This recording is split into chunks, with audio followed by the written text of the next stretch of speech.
Is your credit score high enough to purchase a home? Find out on today's Did You Know Show. If you want to buy a home, you're probably well aware that your credit score is an important piece of the puzzle when it comes to qualifying for a mortgage and even your mortgage interest rate. According to an article from US Bank, a credit score isn't the only deciding factor on your mortgage application, but it's a significant one. So when you're house shopping, it's important to know where your credit stands and how to use it to get the best mortgage rate possible. Now, you may not know this, but according to the Federal Reserve Bank of New York, they say that the average credit score of those who take out a mortgage is 770, which is very good. It's very on the high end. And according to that same article that Julie mentioned, it also says here your credit score, commonly known as the FICO score, can range from 300 at the low end up to 850 on the high end. A score of 740 or above is generally considered very good, but you don't need that score to buy a home.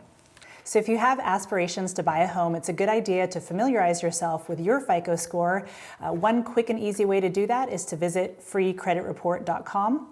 Now, for conventional loans and VA loans, the minimum FICO is generally around 620. For FHA loans, it's a bit lower at 580. Now, if you're looking at ways to improve your credit score, here are 3 quick tips from Experian on how to do so. First and foremost, you want to look at your payment history. So moving forward, basically don't be late on any of your payments. That will negatively impact your credit score in a major way. Secondly is your debt amount. So they'll look at how much debt you owe versus what your credit is. So for instance, if you have a credit card that's maxed out at $5,000 and your credit limit is $5,000, that is a negative. You want to get that balance down to the minimum amount as much as possible, or even paid off. And thirdly, it says credit applications. The more times you apply for credit, that can negatively impact your credit score as well. So limit the amount of times you're out there applying for different loans to limit and prop up your score as high as possible.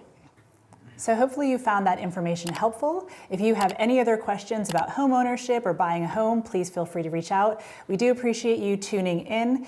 Remember to like and subscribe on YouTube, and we will see you next week.